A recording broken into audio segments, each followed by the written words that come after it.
Henry Thomas Harrison, often known simply as Harrison, was a spy for Confederate Lt.Gen. James Longstreet during the American Civil War.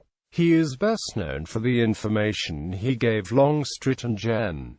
Robert E. Lee in the Gettysburg Campaign, which results in Lee converging on Gettysburg, Pennsylvania, thus causing the Battle of Gettysburg. Early life and early Confederate States Army service. Harrison was born in Nashville, Tennessee on April 23, 1832.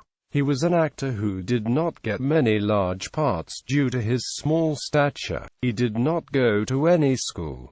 At age 29, at the start of the Civil War in spring 1861, Harrison joined the Mississippi State Militia as a private. Career as a Confederate spy. In November 1861, Harrison was discharged from the militia and eventually became a spy for CSA Secretary of War James Seddon. In April 1863, Harrison met Lieutenant General James Longstreet of the Confederate Army of Northern Virginia during the Battle of Suffolk. From that point on, Harrison provided information for Longstreet, which usually proved to be reliable. Also, to maintain the loyalty of his prized spy, Longstreet frequently paid Harrison in U.S. gold coins and/or greenbacks. On the night of June 28, Harrison accurately reported to Longstreet that the Union had moved into Frederick, Maryland, and was moving northward, as well as the fact that Major General Joseph Hooker had been replaced as commander of the United States Army of the Potomac by Major General George G. Meade. Harrison reported his information to General Robert E.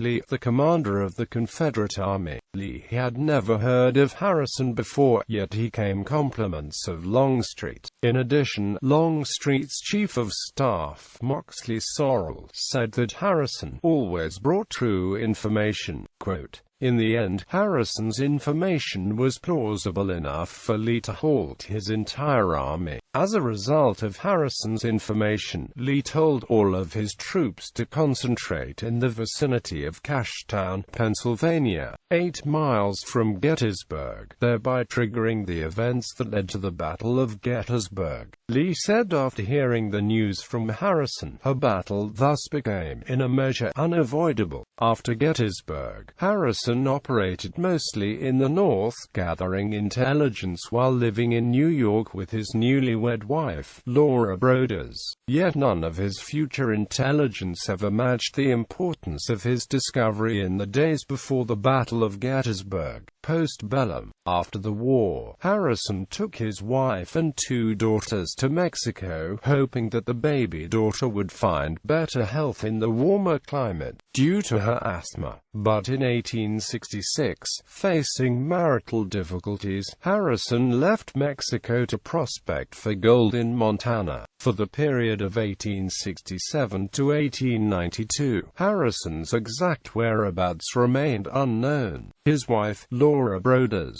along with Harrison's family, hired detectives and searched for him. Eventually, it was assumed that he was dead, and she later remarried George Washington Riston, who raised the 2 daughters. In 1893, Harrison moved to Cincinnati, Ohio.